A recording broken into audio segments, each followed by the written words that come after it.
Segunda parte. Emoções não expressadas jamais morrem.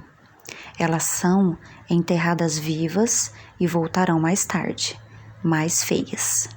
Sigmund Freud. Capítulo 1.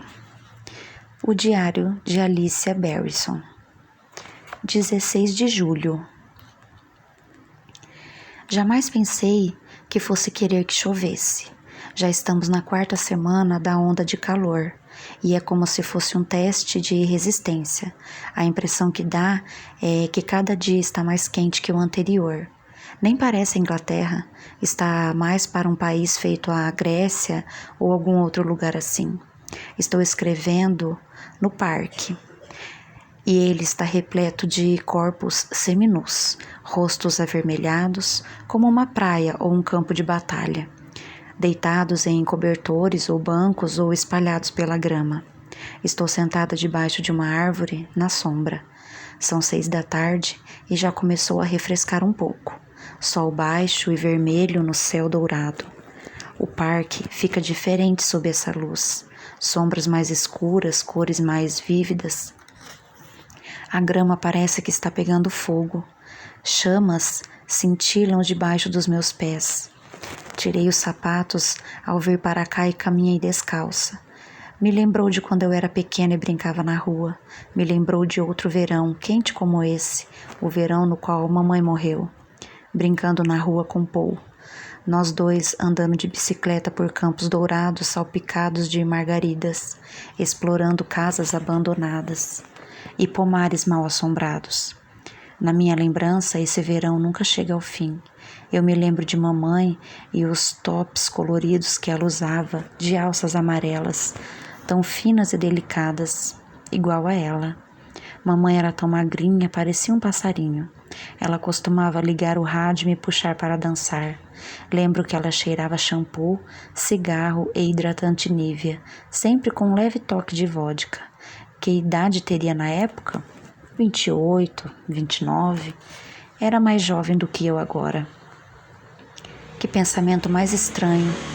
No caminho para cá vi um passarinho no meio das raízes de uma árvore. Imaginei que tivesse caído do ninho. Ele não se mexia e fiquei me perguntando se não teria quebrado as asas. Toquei levemente na cabeça dele com o dedo, nenhuma reação. Cutuquei para virá-lo. E a parte de baixo não estava lá. Havia apenas uma cavidade cheia de larvas. Larvas enormes, brancas, gosmentas, se contorcendo e se revirando. Fiquei de estômago embrulhado. Achei que fosse vomitar. Era tão nojento e asqueroso, algo mortal.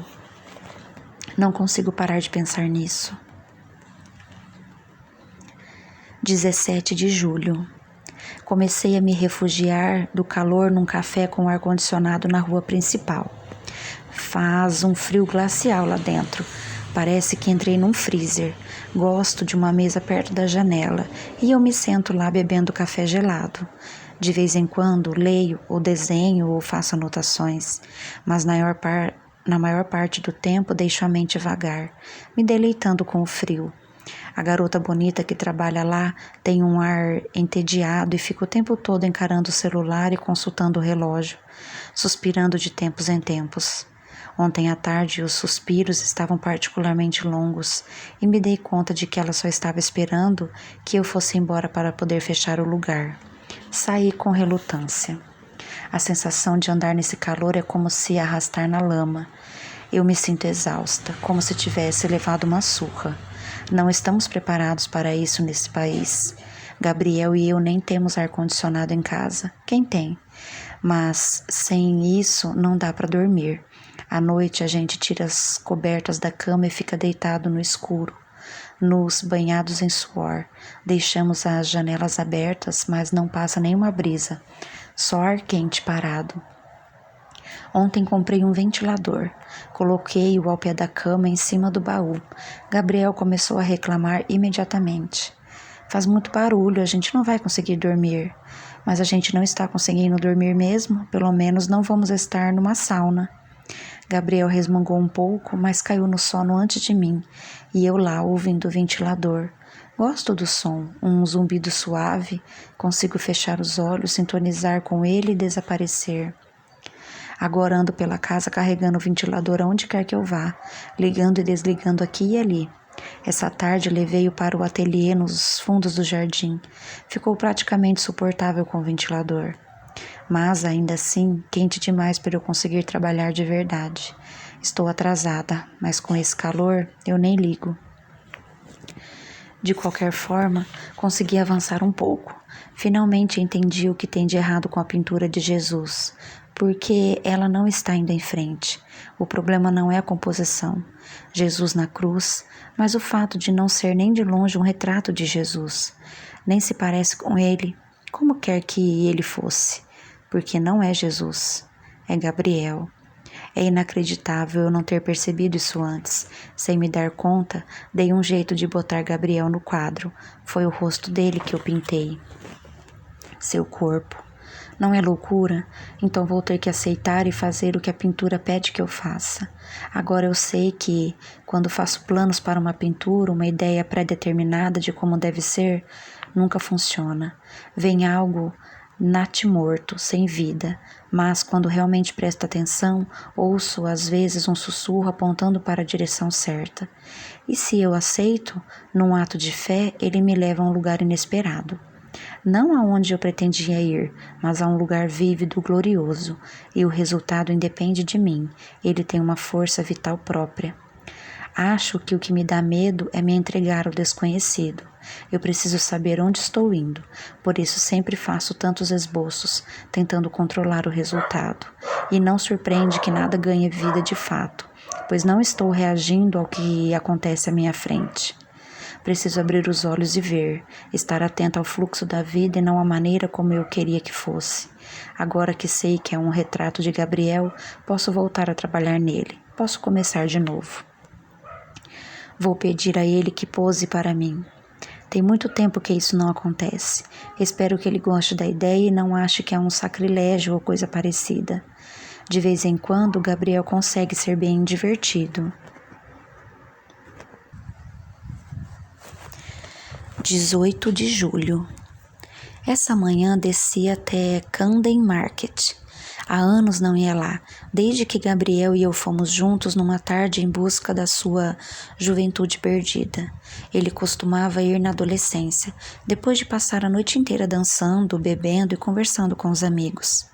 Eles apareciam em Camden Market bem cedo. Ficavam observando os comerciantes montarem as barracas e tentavam descolar maconha com os traficantes Rastafari que costumavam ficar pela ponte perto de Camden Lock. Os traficantes não estavam mais lá quando Gabriel e eu fomos, para a decepção dele. Não consigo mais reconhecer este lugar, virou uma armadilha para turistas completamente gentrificado. Caminhando por lá hoje, fiquei me perguntando se o problema não seria, na verdade, que quem mudou foi Gabriel, e não o local. O lugar ainda está cheio de adolescentes com seus 16 anos, curtindo o sol, espalhados dos dois lados do canal, um verdadeiro amontoado de corpos. Garotos de bermuda arregaçada e peito nu, garotas de biquíni ou sutiã, pele para todo lado, carnes ardendo e queimando. A energia sexual era palpável, a ansiosa e impaciente sede de viver. Senti um desejo repentino por Gabriel, seu corpo e suas pernas fortes, as coxas grossas sobre as minhas. Quando fazemos sexo, sinto sempre uma fome insaciável dele, de uma espécie de união entre nós, algo maior que eu, maior que nós dois, que foge às palavras, uma coisa sagrada. De repente, vi um sem-teto sentado ao meu lado na calçada, olhando para mim, a calça amarrada com um barbante, os sapatos remendados com fita adesiva, a pele tinha feridas, no rosto uma erupção inchada. Subitamente fui tomada por tristeza e repulsa. Ele fedia a suor e urina. Por um segundo achei que tivesse falado comigo, mas só estava xingando em voz alta. Foda-se isso, foda-se aquilo. Catei umas moedas na bolsa e entreguei a ele. Então voltei para casa, subindo a ladeira lentamente. Parecia muito mais íngreme. Uma eternidade naquele calor abafado. Não sei porquê, mas não conseguia parar de pensar no sem-teto. Além do sentimento de pena, havia outro, que eu não conseguia identificar, uma espécie de medo. Eu o visualizei ainda bebê, nos braços da mãe. Será que ela alguma vez imaginou que o filho acabaria louco, sujo e fedorento, tentando se aconchegar na rua, murmurando obscenidades? Pensei na minha mãe. Será que ela era louca? Por isso ela fez o que fez? Por que ela afivelou o cinto em mim no banco do carona do seu Mini amarelo e dirigiu de encontro àquele muro? Eu gostava daquele carro, aquele amarelo cenário alegre, o mesmo amarelo da minha caixa de tintas. Agora eu odeio essa cor. Toda vez que a uso, penso na morte. Por que ela fez aquilo? Acho que nunca vou saber. Eu costumava pensar que foi um suicídio. Agora acho que foi uma tentativa de assassinato. Afinal, eu não estava no carro? Às vezes acho que era para ser eu a vítima. Ela estava tentando me matar e não a si mesma. Mas isso é loucura. Por que ela iria querer me matar? Meus olhos ficaram marejados de lágrimas enquanto eu subia a colina. Eu não chorava pela minha mãe, nem por mim mesma, nem sequer pelo pobre coitado do sem-teto. Estava chorando por todos nós. É tanto sofrimento para todo lado e a gente se limita a fechar os olhos. A verdade é que todo mundo tem medo, um verdadeiro pavor uns dos outros. Eu tenho pavor de mim mesma e da minha mãe em mim. A sua loucura não estaria no meu sangue? Está? Será que eu vou... Não, para. Eu não vou escrever sobre isso. Não vou. 20 de julho. Ontem à noite, Gabriel e eu saímos para jantar. É um hábito das sextas-feiras.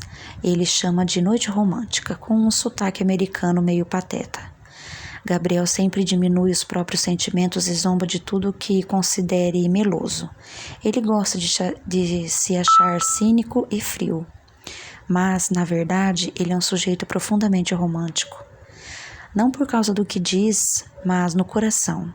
Os atos valem mais do que palavras, certo? E os atos de Gabriel fazem com que eu me sinta totalmente amada. Para onde você quer ir? Perguntei. 3 chances. Augustus? De primeira. O Augustus é um restaurante italiano, nosso preferido. Aqui na rua mesmo. Não tem nada de especial, mas a gente se sente em casa. E já passamos muitas noites felizes lá. Fomos por volta das 8. O ar-condicionado não estava funcionando, então a gente se sentou ao lado da janela aberta naquele ar parado, quente e úmido, bebendo vinho branco seco gelado. No fim eu já estava bem bêbada e a gente riu muito, sem motivo nenhum. Na verdade, só bobagem. A gente se beijou em frente ao restaurante e transou quando voltou para casa. Felizmente, Gabriel acabou aceitando a ideia do ventilador, pelo menos quando estamos na cama. Eu o coloquei bem na nossa frente e ficamos lá deitados na brisa fresca, nos braços um do outro. Ele afagava os meus cabelos e me beijava e sussurrou: "Eu te amo." Eu não disse nada, não precisava. Ele conhece os meus sentimentos. Mas estraguei o clima todo de um jeito besta e desajeitado, quando perguntei se ele não queria posar para mim. "Eu quero pintar você." "De novo? Você já me pintou?" "Isso já tem 4 anos. Eu quero pintar você de novo." "Aham. No que você está pensando?" Ele não parecia nada empolgado. Hesitei e acabei dizendo que era para o quadro de Jesus. Gabriel se recostou na cama e conteve uma risada. "Alicia, por favor." "O quê?" "Eu não sei não, amor. Acho que não." "Por que não?" "O que você acha? Me pintar na cruz? O que as pessoas vão dizer?" "E desde quando você se importa com o que os outros dizem?" "Eu não me importo na maioria dos casos, mas você sabe, podem pensar que é como você me vê." Eu ri. "Eu não acho que você seja o filho de Deus, se é isso que você quer dizer. É só uma imagem. Aconteceu naturalmente quando eu estava pintando, não pensei conscientemente."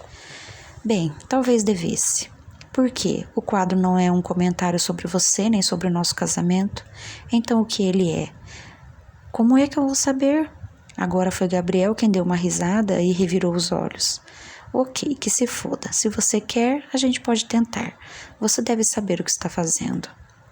Não parecia que ele me apoiava tanto assim, mas eu sei que Gabriel acreditava em mim e no meu talento. Eu jamais teria me tornado pintora se não fosse por ele. Se ele não tivesse me provocado, estimulado e cutucado, eu jamais teria seguido em frente naqueles primeiros anos depois da faculdade. Quando nada acontecia, quando estava pintando paredes com Jim Felix. Antes de conhecer Gabriel, eu estava meio que perdida. Não sinto a menor falta daqueles boêmios drogados que se passavam por meus amigos aos 20 e poucos anos. Eu só os via à noite. Quando o sol nascia, eles desapareciam, feito vampiros fugindo da luz. Quando conheci Gabriel, eles desapareceram por completo e nem percebi. Não precisava mais deles, não precisava de ninguém.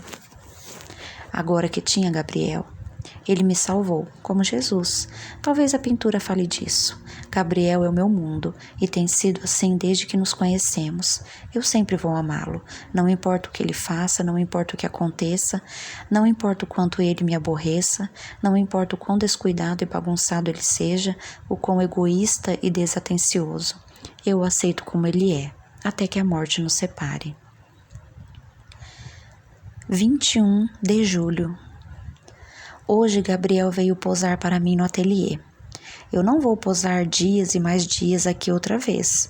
Já fui avisando. De quanto tempo você precisa?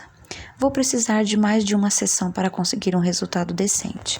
Por acaso isso é algum truque para a gente ficar mais tempo junto? Se for, que tal pular as preliminares e irmos logo para a cama? Eu ri.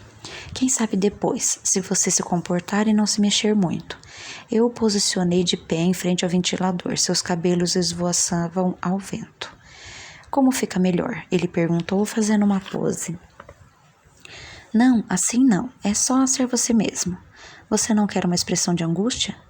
Não sei se Jesus estava angustiado. Não é como vejo. Não faz expressão nenhuma. Só fica aí, sem se mexer. É você que manda. Ele fica parado uns 20 minutos até que desfez a pose dizendo que estava cansado. Então senta, mas sem falar, estou trabalhando no rosto. Gabriel se sentou numa cadeira e ficou parado enquanto eu trabalhava. Eu gostava de pintar o rosto dele. É um rosto harmonioso, maxilar forte, maçãs pronunciadas, nariz elegante. Sentado debaixo do holofote, ele parece uma estátua grega, um herói.